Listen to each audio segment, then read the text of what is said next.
Saludos iglesia, aquí Andy Amorós con ustedes de nuevo. En este video vamos a seguir nuestra lección acerca de 6 formas de cómo podemos agarrar, percibir o entender la palabra de Dios. Y vamos a hablar de la quinta forma, cómo podemos agarrar nuestra Biblia. Vamos a hablar acerca de cómo meditar en la palabra de Dios. Vamos a hablar de la meditación. Um, Vamos a comenzar leyendo en Salmo capítulo 1, versículos 2 y 3. David nos está describiendo la vida de un hombre bienaventurado, un hombre bendecido, sumamente bendecido por Dios. Y la descripción de un hombre bienaventurado, sumamente bendecido por Dios, nos dice David, versículo 2, sino que en la ley de Jehová está su delicia, y en su ley medita de día y de noche. Será como árbol firmemente plantado junto a corrientes de agua, que da su fruto a su tiempo, y su hoja no cae, y todo lo que hace prosperará. Entonces, Dios nos promete, si meditamos en la Biblia y seguimos lo que Él nos instruye en la palabra de Dios, que vamos a prosperar y todo lo que hacemos dará fruto a su tiempo, y nuestra hoja o nuestro trabajo, lo que hagamos, no caerá.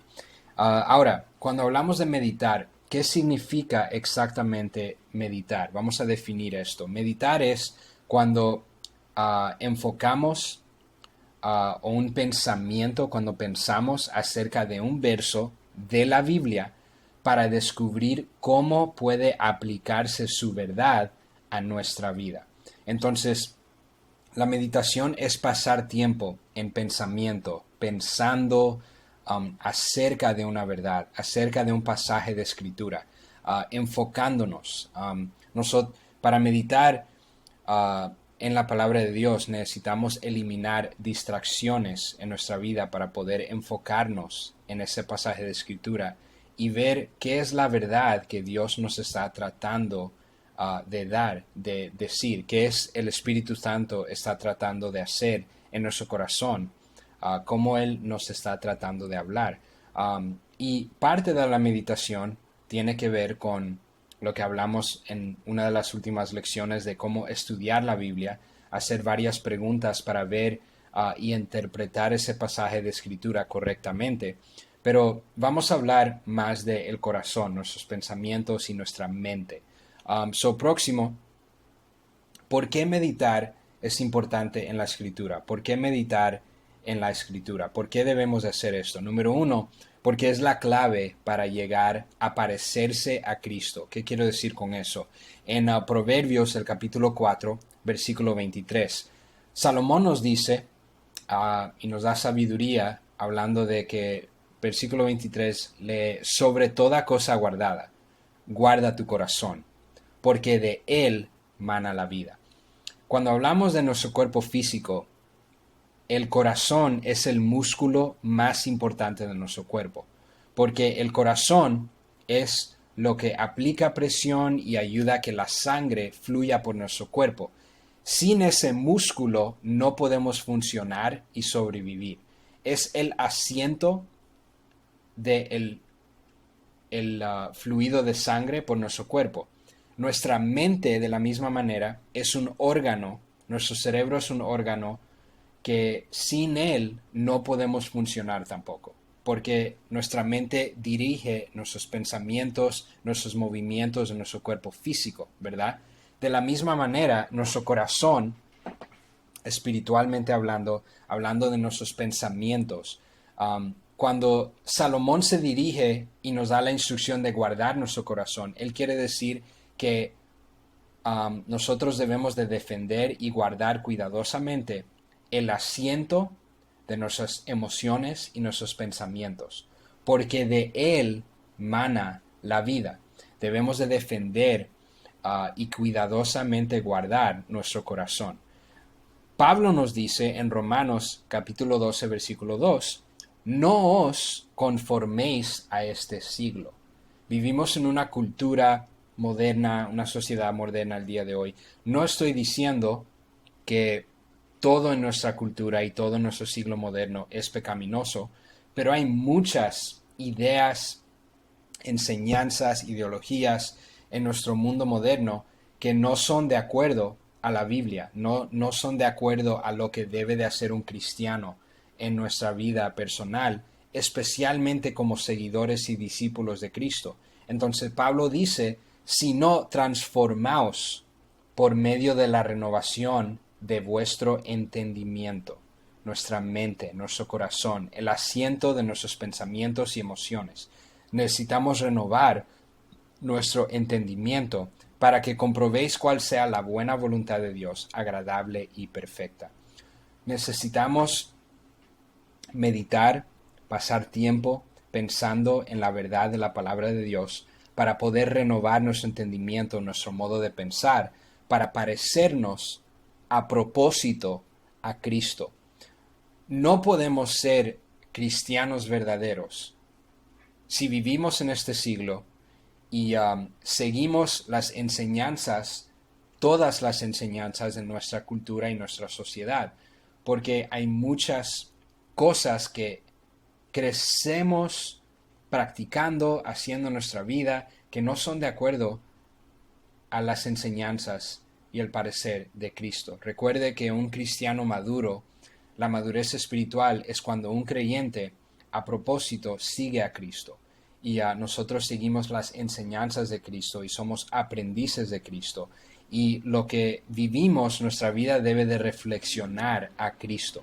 Nos debemos de parecer al Señor Jesucristo. Para hacer eso necesitamos meditar en la Biblia para renovar nuestro entendimiento. Entonces, próximo, debemos de meditar porque es la clave para la oración contestada. Juan, capítulo 15, versículo 7, vemos las palabras de Cristo. Él dice, si permanecéis en mí y mis palabras permanecen en vosotros, pedid todo lo que queréis y os será hecho. Cuando tiene que ver con oración, un ejemplo, antes de yo personalmente ser un discípulo y seguidor de Cristo, mis oraciones eran bien egoístas. Mis oraciones todas giraban alrededor de mi persona.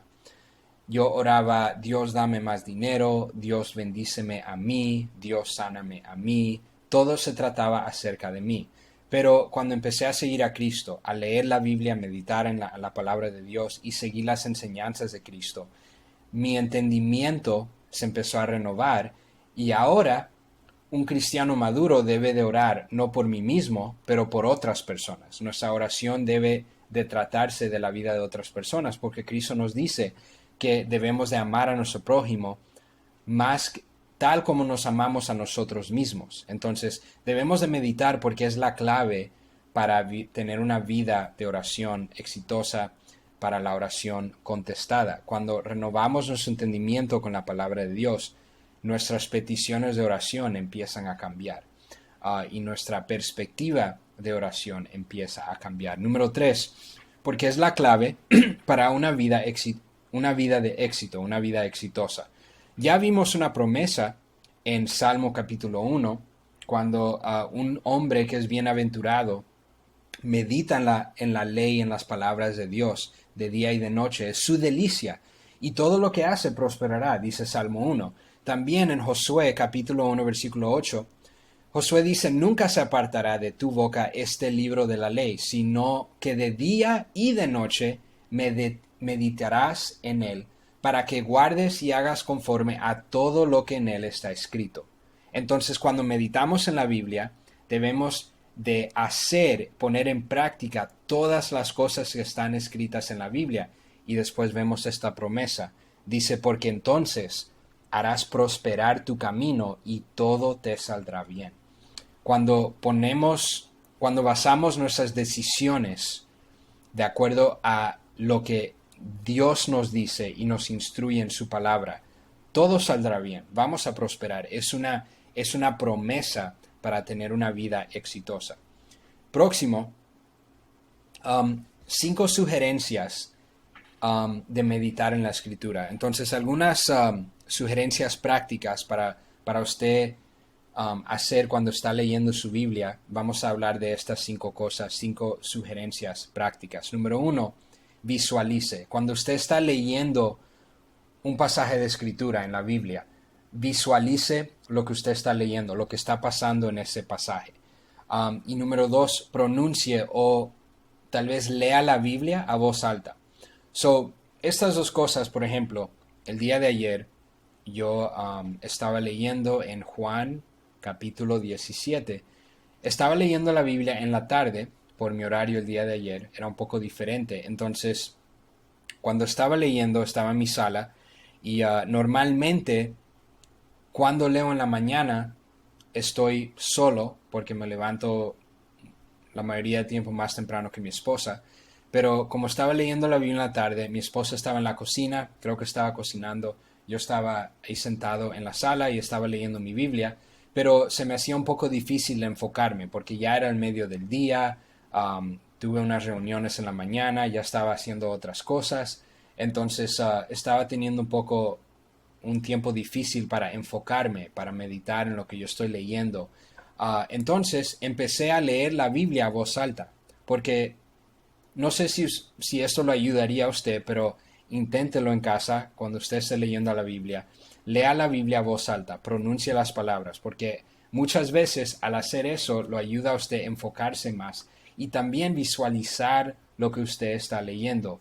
Esta mañana leí Mateo capítulo 26, la historia cuando Cristo fue arrestado en el jardín de Getsemaní.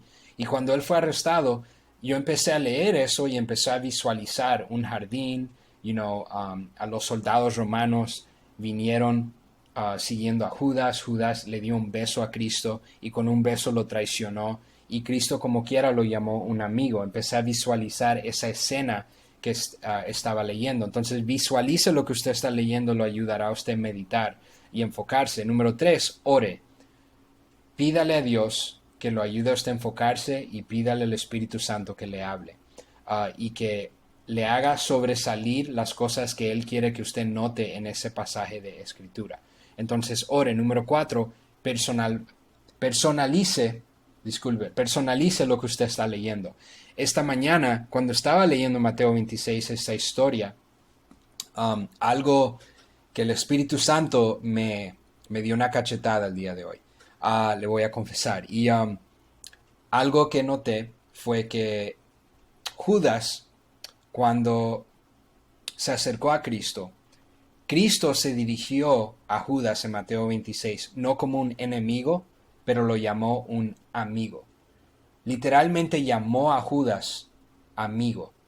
Y empecé a pensar y notar que, wow, Cristo está en este momento, está siendo traicionado por un hombre que Jesucristo le tenía mucha confianza a Judas. Judas era el tesorero de los discípulos, de los 12 y de Cristo. Entonces, Cristo le tenía mucha confianza a este hombre. Y era un hombre que lo siguió a él por 3 años. Y él lo traicionó. Eso es una ofensa inmensa. Pero como quiera, Cristo lo llamó un amigo. Entonces empecé a pensar de personas en mi vida que me han traicionado, me han ofendido, me han, como decimos en español, nos han metido el cuchillo en la espalda, ¿verdad? Todos tenemos personas así en nuestra vida. Pero empecé a reflexionar y preguntarme, wow, ¿cómo yo reacciono a personas que me traicionan y me ofenden? ¿Los trato como un amigo o como un enemigo? Cristo lo trató como un amigo, no un enemigo. Entonces, ¿qué es lo que yo estoy haciendo? ¿Cómo yo estoy reaccionando cuando personas me ofenden o me traicionan? Entonces empecé a personalizar eso en mi vida personal. Personalice lo que usted lee, la verdad que usted interpreta y lee y entiende en la palabra de Dios. Hágase la pregunta, ¿cómo esto aplica a mi vida personal? A mis relaciones, a mi familia, a mi matrimonio, a mis amistades, cómo esto me aplica a mí en mi vida, con mi empleo, con mi jefe, con los otros trabajadores los otros empleados en mi trabajo, cómo esto aplica a mi vida personal. Y número 5, reflexione. Hágase estas preguntas. Estas son algunas preguntas que usted se puede hacer cuando usted está leyendo y meditando en este pasaje de Escritura. ¿Hay algún pecado para confesar? ¿Hay algún pecado en su vida que el Espíritu Santo le está hablando, que está sobresaliendo en su mente, en sus pensamientos, cuando usted está pasando tiempo con Dios, hay algún pecado que usted necesita confesar. Yo al leer eso en Mateo 26 el día de hoy, empecé a pensar, ok, ¿hay alguna persona que tengo un rencor guardado a esa persona porque me ha traicionado? Eso es un pecado que yo necesito confesarle a Dios. Próximo, ¿hay alguna promesa para reclamar?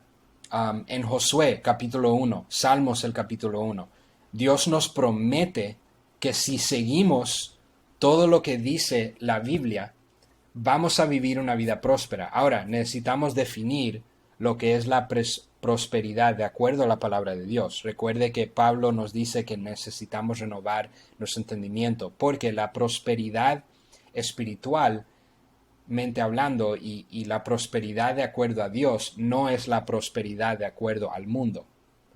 Piensa en eso. Pero Cristo nos dice, Jesús nos dice, Dios nos dice que cuando seguimos sus mandamientos, cuando hacemos todo lo que nos dice la palabra de Dios, vamos a vivir una vida próspera.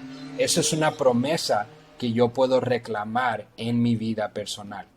Próximo, ¿hay alguna actitud que usted necesita cambiar? Ya le di el ejemplo de que yo necesito perdonar a aquellas personas que me traicionan. ¿Por qué? Porque Cristo perdonó a personas también que lo traicionaron. Eso es una actitud que yo necesito cambiar en mi corazón. Pregúntese, ¿hay alguna actitud que usted necesita cambiar? ¿Hay alguna actitud que el Espíritu Santo le está dirigiendo a usted, que usted necesita cambiar en su carácter, en su corazón, en su personalidad? Próximo, ¿hay algún mandato para obedecer? ¿Hay algún mandato que Dios le está dando a usted? ¿Le está hablando a usted un paso que usted necesita tomar? ¿Una decisión que usted necesita tomar? ¿Hay un mandato que Dios está dando a usted para obedecer? Próximo, ¿hay algún ejemplo para seguir? Cristo me dio un ejemplo en Mateo 26 de cómo yo debo de reaccionar a personas que me traicionan. Eso es un ejemplo. ¿Hay algún ejemplo en este pasaje que usted está leyendo que usted puede seguir en su vida? Otras preguntas. ¿Hay alguna oración para hacer? En el pasaje de escritura que usted está leyendo, ¿hay alguna oración que usted también pueda hacer en su vida personal? Juan, el capítulo 17, yo estaba leyendo eso el día de ayer. Cristo estaba orando en ese pasaje por sus discípulos, que sus discípulos se amaran el uno al otro para que el mundo pueda ver a Dios por medio de la vida de ellos. Cuando yo leí eso, el Espíritu Santo me movió y me dirigió a orar por los muchachos que yo estoy invirtiendo mi vida en ellos. En mi iglesia yo soy dirijo el ministerio, sirvo en el ministerio de jóvenes adultos en nuestra iglesia. Entonces ayer empecé a orar por estos jóvenes que me están siguiendo en esta vida y empecé a orar por ellos uno por uno, que hubiera unidad en nuestro ministerio y en la juventud de nuestra iglesia, que ellos se trataran con amor el uno al otro y que las familias de ellos, los compañeros de trabajo y de escuela de ellos, vieran el amor de Dios en la vida de nuestros jóvenes adultos, porque ellos se están tratando con amor el uno al otro y que haya unidad entre ellos. Eso es una oración que Cristo me dio un ejemplo en Juan 17 que yo puedo poner en práctica en mi vida. Entonces, hágase esa pregunta. ¿Hay alguna oración que usted puede hacer que usted está leyendo en este pasaje de Escritura? Próximo, ¿hay algún error para evitar? Cada vez que leo la vida de David y leo historias de Pedro, veo algunos errores que ellos cometieron en su vida que yo puedo evitar en mi vida. John Maxwell escribió y dijo en uno de sus libros, sabiduría no viene solo por experiencia, sabiduría también viene por experiencia evaluada. Entonces, ¿hay algún error o experiencia que usted puede evaluar en la vida de una de las personalidades de la Biblia que usted puede aprender de los errores de ellos, de los ejemplos de ellos? Próximo, ¿hay alguna verdad para creer? El día de ayer o antes de ayer leí algo en la palabra de Dios. Estoy ahorita orando acerca de una decisión de una área en mi vida y no sabía si era algo que Dios quería que yo hiciera o no.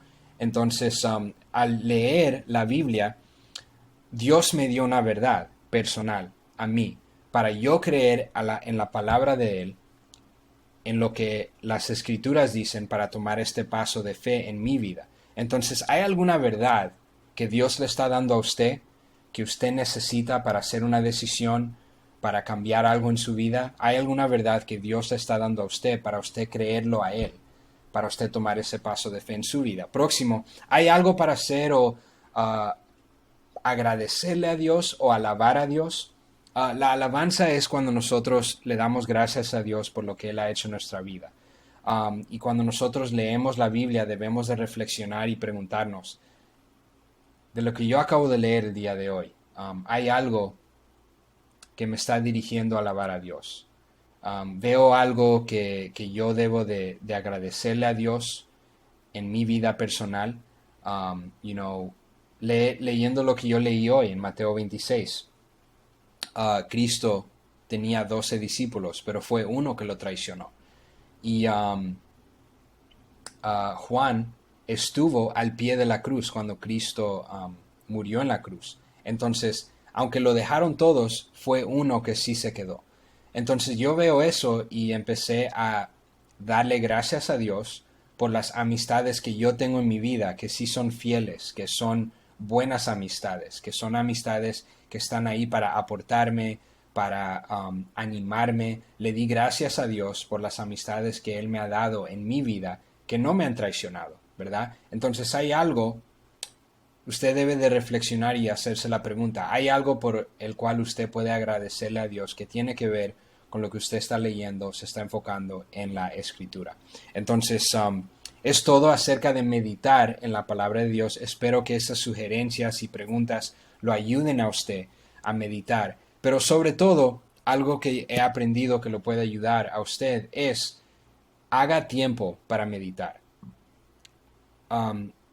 Vea su horario, cualquiera que sea su horario, y planee tiempo en su horario para usted meditar, para usted leer la Biblia. Porque cuando usted está deprisa, cuando, empieza a leer la Biblia, pero usted no se da a sí mismo tiempo para leer y para reflexionar y para meditar en la palabra de Dios, muchas veces estamos deprisa, queremos salir por la puerta, vamos al trabajo, estamos corriendo tarde, esto, lo otro. Usted lo ayudaría a usted mucho si usted hace un tiempo a propósito, separa un tiempo a propósito para leer la Biblia.